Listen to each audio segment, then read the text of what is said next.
Ok chicos, ¿qué tal? Bueno, vamos a empezar con esta clase que me parece que es una clase muy importante. Agradezco a todos los seguidores, mis seguidores, sus comentarios. Para mí es muy importante estarlos siguiendo, estar viendo cuáles son sus necesidades y pues bueno, finalmente también apoyarlos con algún tema en especial. Este es un tema que bueno, trabajamos en la materia de nutrición a nivel de bachillerato, pero que también les puede servir en el caso, por ejemplo, a los colegas o a los nutriólogos que están en formación. Entonces, pues bueno, es un tema bastante importante, ¿ok? Porque prácticamente es una de nuestras funciones como nutriólogos, ¿no? El calcular una dieta, el calcular un plan de alimentación, que no es sencillo, que no es fácil y que conlleva pues una serie de pasos. Cabe mencionar que esta presentación solamente es como una ruta de pasos, no significa cada persona, recordemos que cada paciente tiene que tener o tiene que estar dentro de un proceso de nutrición individualizado. No podemos generalizar una dieta. Recuerden que eso es algo muy importante. Pero que a pesar de eso, también como nutriólogos, pues bueno, también podemos de alguna forma pues apoyar, ¿no?, a las personas. Y esto simplemente es una ruta como de pasos, por así decirlo, que tenemos que seguir considerando las características individuales y la evaluación del estado nutricio de la persona, por supuesto, ¿ok? Bien, entonces estos son los pasos para poder calcular una dieta para una persona que tiene normopeso, es decir, para una persona que no necesita ni bajar ni subir de peso, ¿ok? Bien, está dividido en una serie de pasos, les voy a ir explicando poco a poco, entonces digo, no se desesperen, este es un video un poquito más largo, a diferencia de los otros, pero trataré de ser lo más puntual posible, ¿ok? Como primer paso, lo primero que tenemos que hacer es calcular algo que se le llama gasto energético total. El gasto energético total, que lo abreviamos nosotros como GET, ¿okay?, que también puede ser llamado por otros autores como valor energético total, ¿sí? Entonces también puede recibir esa terminología. El gasto energético total es la cantidad de energía que necesita una persona en un día, es decir, en 24 horas, para poder realizar sus actividades y para poder conservar el peso que tiene, ¿ok?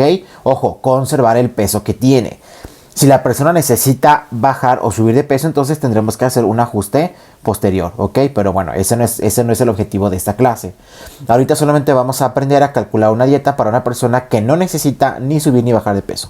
Entonces calculamos primero el GET, que son estas calorías que necesita la persona para poder mantener ese peso. Y este gasto energético total tiene tres componentes: el gasto energético basal, que lo podemos abreviar como GEP; el gasto por actividad física, que lo podemos abreviar como GAF; y el efecto termogénico de los alimentos, que lo podemos abreviar como ETA. Algunos otros autores inclusive pueden agregar otros componentes, dependiendo de la fórmula que utilicemos para calcular el gasto energético basal. ¿Okay? Hay autores que agregan, por ejemplo, otro componente para situaciones fisiológicas específicas, si la persona está embarazada, si tiene alguna situación, por ejemplo, especial, por ejemplo, ventilatoria, etcétera, etcétera. Sí, pero ahorita solamente estamos hablando de un paciente con normopeso que está en casa, que no tiene ninguna patología y que es aparentemente sano, ¿ok? Y bueno, les explico. El gasto energético basal son todas aquellas calorías que necesita la persona para poder sobrevivir. Es decir, aquella cantidad de calorías que se necesitan para respirar, para dormir, para que tus pulmones trabajen, para que tus órganos trabajen, ¿ok? No para moverse y no para hacer otras cosas, simplemente para estar en reposo. Luego, el componente de actividad física son las calorías que necesita la persona de acuerdo a su grado de actividad física. No estamos hablando de un plan, no estamos hablando de ejercicio, ¿ok? Porque ese es un término diferente. ¿Okay? En la actividad física contemplamos tanto actividades que realizamos para desplazarnos, ¿sí?, de un lugar a otro, pero también pudiéramos considerar aquellas calorías que sean necesarias, por ejemplo, para una persona que realiza un plan de actividad física, ¿okay?, o que tiene un plan de ejercicio. Y el tercer componente, que es el ETA, que es el efecto termogénico de los alimentos, es la cantidad de calorías que se necesitan, ¿ok?, para que nuestro tubo digestivo, para que todo el esófago, el intestino pueda absorber los nutrimentos. ¿Ok? Que este es un efecto que ya está estandarizado, más o menos se estima que debería de ser del 6 al 10% del gasto energético basal, ¿ok? Bien, entonces ya tenemos los tres componentes del GET, ¿ok? Vamos a empezar con el primerito, que es el gasto energético basal. Este gasto energético basal, ¿ok?, lo vamos a obtener mediante fórmula, ¿ok?, que en este caso puede ser para niños o adolescentes, que es lo que estamos trabajando con mis alumnos en preparatoria, pero en el caso de un adulto pueden utilizar también esta que tenemos aquí que dice HB. Ok, HB es por las siglas de los autores de la fórmula. Los autores de la fórmula se apellidaban, ok, Harris era uno y el otro era Benedict, ok. Entonces estos autores inventaron estas fórmulas o crearon estas fórmulas para poder calcular este gasto energético basal. Ok, cuando tenemos entonces un paciente de más de 18, utilizamos esta fórmula que tenemos aquí, en el caso de que sean hombres, y en el caso de mujeres, esta que tenemos acá. Si se fijan en el caso de los pacientes pediátricos, simplemente nos está solicitando el peso, ¿ok? Con que tengamos el peso en kilogramos del paciente es suficiente. Pero ¿qué pasa si estamos ya con un adulto? En el caso de un adulto tenemos que tener el peso, la talla es la estatura, ¿eh? Lo que pasa es que como nutriólogos el término talla se refiere a estatura. Sí, la talla en centímetros y la edad de la persona en años, en el caso de adultos, ¿sí? Ok, eso es para calcular el gasto energético basal. Luego, para calcular el gasto por actividad física, lo vamos a calcular más o menos con el siguiente parámetro. De 15 a 25 calorías por kilogramo de peso por día. Estos kilogramos de peso son los kilogramos que tiene la persona actualmente. ¿Ok? De 15 a 25. ¿De qué depende? Porque finalmente tenemos un rango, ¿no? O sea, tenemos un rango que va desde los 15 hasta los 25. Va a depender de la cantidad de actividad física que haga la persona. Más o menos, la OMS nos recomienda a los adultos que hagamos 150 minutos de actividad física a la semana, que sea de moderado a intenso, ¿ok? Si la persona realiza ese requerimiento, podemos dar a lo mejor, no sé, unas 20 calorías, por ejemplo, por kilogramo por día. Si la persona no realiza eso, digamos si realiza menos, entonces damos el mínimo, que serán 15. Y si la persona realiza más de esos 150 minutos, pudiéramos dar 25, ¿ok? Eso más o menos como para estandarizar. Ahora, el tercer componente del gasto energético total, que es el ETA, ¿ok? Este equivale al 10%, lo vamos a manejar como el 10% del valor del gasto energético basal, ¿ok? Aquí tengo un error, discúlpenme, ¿ok? Aquí se refiere a gasto energético basal, ¿sí? Ok, ya lo corregimos. Sí, entonces el ETA es el 10% del gasto energético basal, que lo calculamos con estas fórmulas de acá. Y entonces lo que hacemos es sumar los tres componentes, el GEP, el GAF y el ETA. Y obtenemos entonces el gasto energético total, que significaría la cantidad de calorías que tiene que comer la persona para no subir de peso en un día. ¿Sí? Eso es considerando un día completito. ¿Ok? Va, perfecto. Luego, en el paso número 2, vamos a hacer el cálculo requerimiento de agua, donde estimamos que es 1 mililitro por kilocaloría del GET, que es el paso que calculamos anterior, y un vaso de agua son aproximadamente 250 mililitros, o sea que se lo podemos poner al paciente en mililitros totales o bien en vasos aproximados. En el paso 3 tenemos que calcular la fibra dietética. Recuerden que la fibra dietética o la fibra dietaria es un nutrimento que no se absorbe en su mayor parte, pero que es muy importante y necesario para nuestra alimentación. Sí, entonces por eso es muy importante calcularlo. La OMS nos dice que debemos de dar 15 gramos por cada 1000 kilocalorías del gasto energético total, ¿ok? Y ahí lo calculamos con una reglita de 3. Luego viene el paso número 4, que es la distribución de macronutrimentos. Aquí yo utilizo generalmente estos que son de acuerdo a la población mexicana, de acuerdo al genotipo e investigaciones que hicieron Bourges y colaboradores del Salvador Subirán, ¿sí? Ojo, estos requerimientos se tienen que adaptar de acuerdo a las necesidades fisiológicas, condiciones especiales que se acompañan de la evaluación del estado nutricio. Es decir, ya cuando tenemos un diagnóstico nutricio perfectamente establecido, entonces sí podemos tomar decisiones de cuánto le vamos a dar de cada cosa, de cuánto le vamos a dar de proteína, de cuánto le vamos a dar de carbohidratos y de grasas, ¿ok? De proteína es de un 12 a un 15%, ¿de qué? Del gasto energético total, ¿ok? A eso se refiere. De carbohidratos o hidratos de carbono del 55 al 63% y de grasas del 25 al 30%. ¿Qué significa? Si se fijan, más de la mitad de la dieta tiene que provenir de carbohidratos, ¿ok? Entonces, esta parte es importante. Va a depender obviamente del ajuste. Vuelvo a lo mismo. Ahorita solamente estamos calculando para un paciente que es sano y que no requiere ningún otro ajuste, ¿ok? Perfecto. Luego tenemos el paso número 5, que se le llama porcentaje de adecuación. Les explico qué onda con esto. El porcentaje de adecuación no es otra cosa más que sacar como un límite, por así decirlo, de permisibilidad de la dieta. Es decir, que a lo mejor el paciente, considerando que el paciente pudiera comer un poquito menos de lo que necesita o pudiera comer un poquito más de lo que necesita. A eso se refiere esta adecuación que hacemos.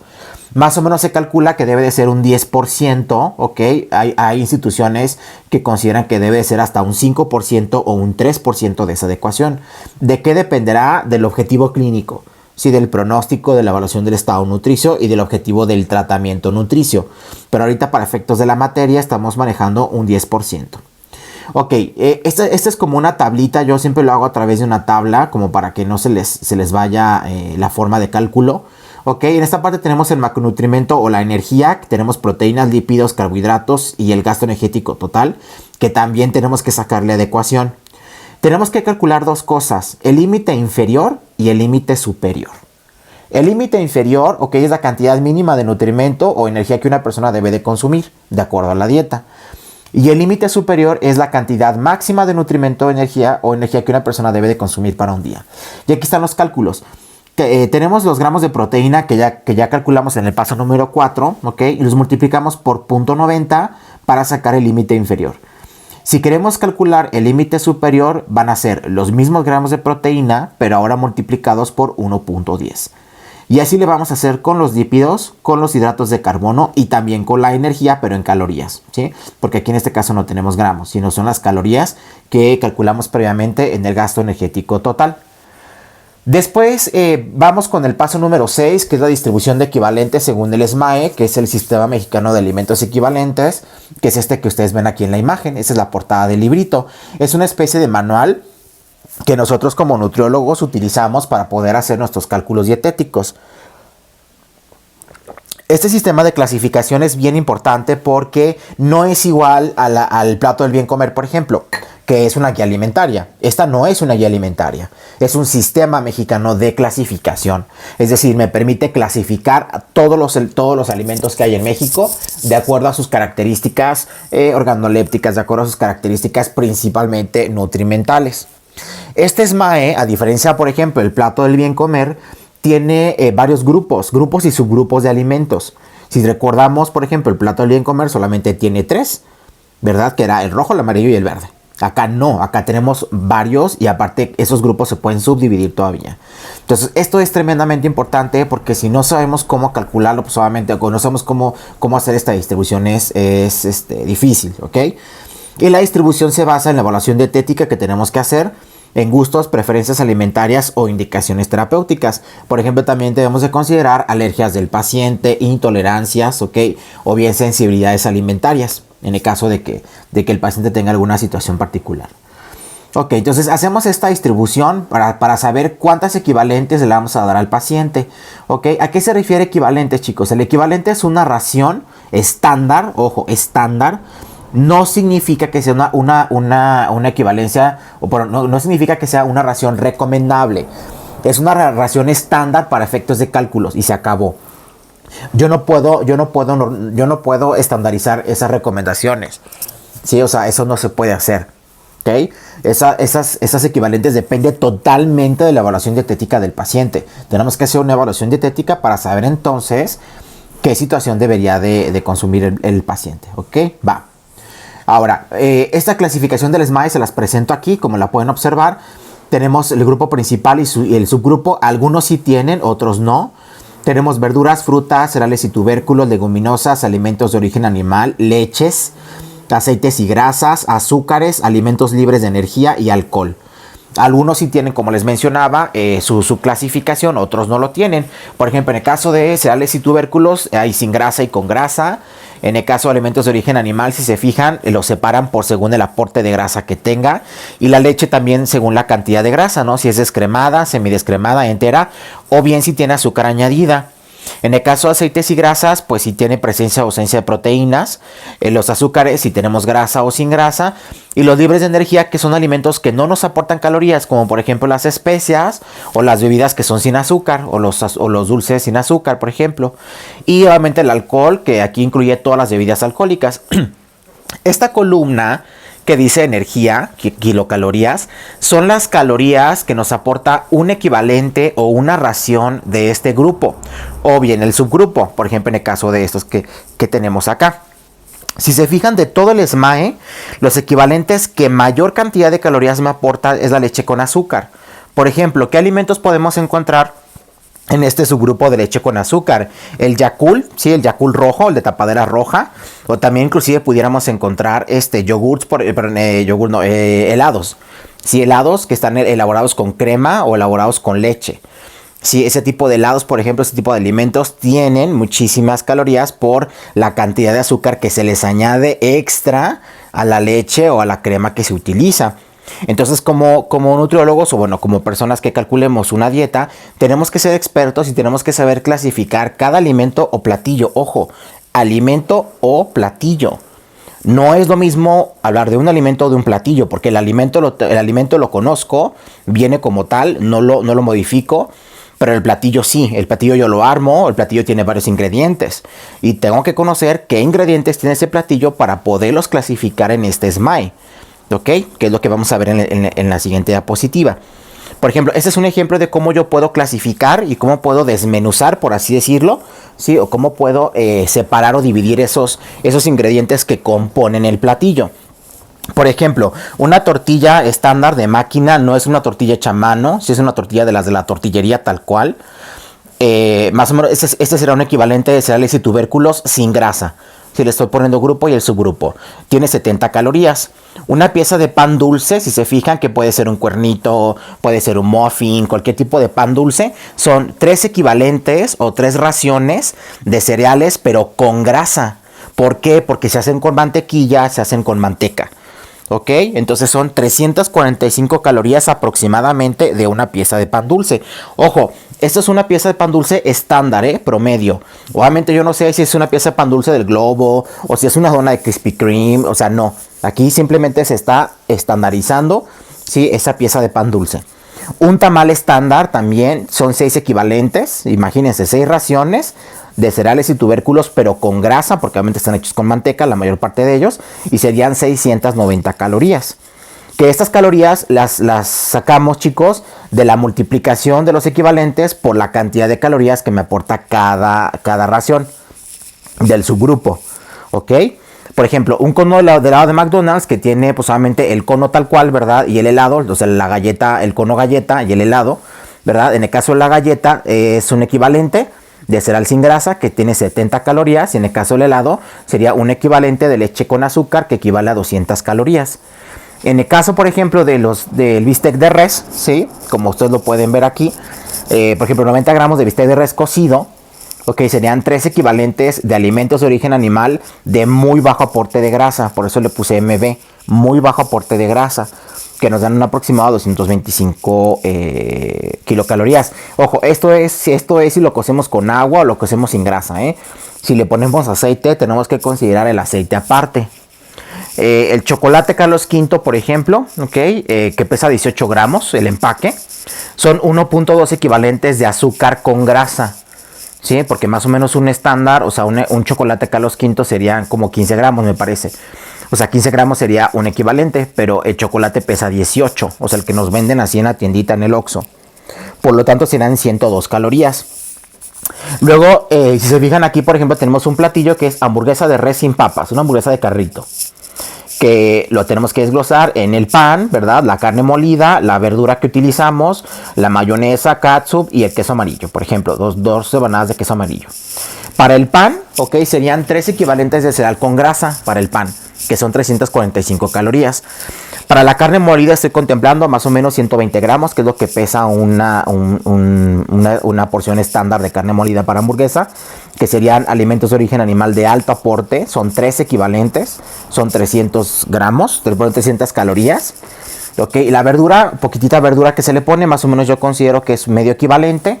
Ok, 25 kilocalorías. Y en el caso de la... no, creo que aquí hay un error, nada más no son 25, tendrá que ser la mitad. Y bueno, una cucharadita de mayonesa, ok, que son aceites y grasas sin proteínas, son 45. Una cucharadita de catsup, que son 85. Y 2 rebanadas de queso amarillo, ok, que serán 100 calorías. Y aquí está ya su clasificación, ok. Entonces nada más déjenme, ahorita hago la corrección de estas 25 calorías de la verdura porque son muchísimo menos. Y aproximadamente la hamburguesa entonces tendría 900 calorías, ok. sin considerar papas, sin considerar nada. Simplemente la pura hamburguesa sería 900 calorías. Ok, luego viene el paso 6, donde tenemos que hacer el ajuste de equivalentes de acuerdo a los límites inferior y superior, que fueron los que calculamos en el paso 4, si mal no recuerdo. Luego viene la distribución de equivalentes por tiempo de comida. Recordemos que la OMS recomienda realizar de 3 a 5 comidas al día. Es decir, 3 tiempos fuertes y 2 colaciones. Aquí hay que poner muchísima atención porque depende totalmente del estilo de vida de la persona. Si una persona a lo mejor nada más come 2 veces al día, no puedo obligarlo a que haga 5 de entrada. A lo mejor te puedes poner como meta empezar a hacer otra más y luego después incluir otra y luego otra.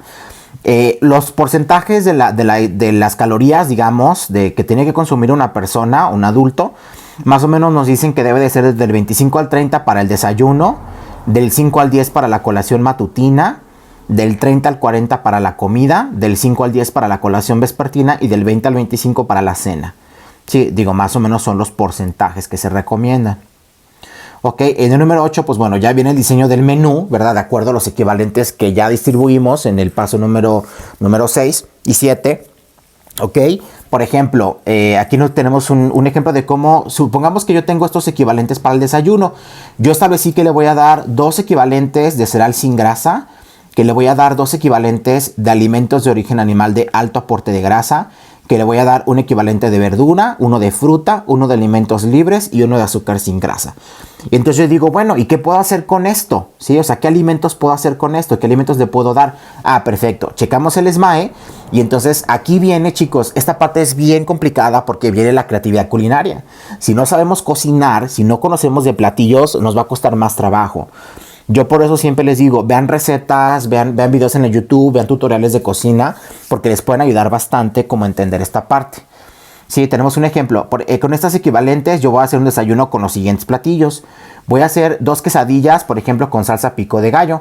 Para eso voy a utilizar 2 tortillas de maíz, donde aquí, por ejemplo, ya estaré yo utilizando mis equivalentes de cereal. Si se fijan, estos 2 que teníamos acá. 50 gramos de queso manchego, que ya aquí estaré utilizando las 2 porciones o los 2 equivalentes de alimentos de origen animal de alto aporte de grasa, estos 2 equivalentes de acá. Y una manzana pequeña que yo aquí estaré utilizando, por ejemplo, la fruta, ok, considerada en esta parte. Luego, para la salsa pico de gallo, que toda esta verdura que vamos a utilizar, por ejemplo, la estoy considerando como si fuera una ración de verdura. 20 gramos de jitomate aproximadamente, 20 gramos de cebolla, cilantro al gusto y chile serrano al gusto. Sí, entonces sería toda esta verdura sería aproximadamente una ración. Y la bebida, ¿verdad? Pues bueno, de la bebida le voy a dar una taza de café americano, ¿ok? Que sería el equivalente de alimentos libres, una taza de café americano. Y le voy a agregar una cucharadita de azúcar, que sería entonces el equivalente de azúcar sin grasa, que es el que tenemos en esta parte de aquí. Sí, entonces aquí viene, digamos, la parte complicada, ¿no? Donde tenemos que ahora interpretar o tenemos que extrapolar, ¿ok? Estos equivalentes a un alimento o a un platillo en especial, dependiendo pues, solamente del tiempo de comida. ¿Ok, chicos? Pues bueno. Creo que esta es como la parte más complicada. Yo les sugiero que revisen o chequen recetas, ¿verdad? Para que sepan pues, solamente qué tipo de alimentos le puedo dar al paciente. Según nuevamente los contenidos del SMAE. Pues bueno, por hoy sería todo. Espero que les sea muy útil esta clase, como les mencionaba. Este es solamente un primer video. En otro video yo haré un ejemplo, ¿sí? Donde utilice todos estos pasos para hacer el cálculo ya de, digamos, estandarizado, ¿sale? Y pues bueno, considerar otras cosas durante el diseño del menú. Ahora, hay recomendaciones ¿sí? Especiales para elaborar un menú. De preferencia seleccionar verduras y frutas de temporada, utilizar platillos con preparaciones sencillas porque finalmente la otra persona los va a realizar. Evitar incluir alimentos con mucha azúcar simple o añadida, como refrescos, leches saborizadas o leches con sabor, jugos industrializados, yogur entero. Por ejemplo, muchos de las bebidas que le llaman yogur como bebible tienen muchísimas calorías. Entonces por eso es importante tomar en cuenta esta parte, ¿sí? Grasas saturadas como quesos maduros, chicharrón, chorizo, tocino o con exceso de sodio como botanas fritas, papitas, carnes frías, salsa de soya, sopas instantáneas. O sea, tratar de que esos alimentos no considerarlos dentro del menú o digamos solamente bajo alguna situación, ¿sale? Y a nivel nacional, bueno, a nivel internacional tenemos medidas estándar de cocina. Las medidas estándar son una cucharada, son 15 gramos o mililitros. una cucharadita son 5 gramos o 5 mililitros y una taza son 250 mililitros, para que consideren este tipo de situaciones, porque luego podemos leer, ¿verdad? Por ejemplo, una receta que dice 2 tazas de harina. Pues sí, pero ¿cuántos son 2 tazas? O sea, una taza son 250 mililitros. Entonces, lo que te quepa en una taza de 250 mililitros de harina, eso sería una ración, ¿ok? O una taza de acuerdo a los pasos o los ingredientes de una receta. Por eso es importante aquí estandarizar estas partes, ¿sale? Ok, chicos, pues bueno, pues muchísimas gracias y pues por hoy sería todo. Gracias.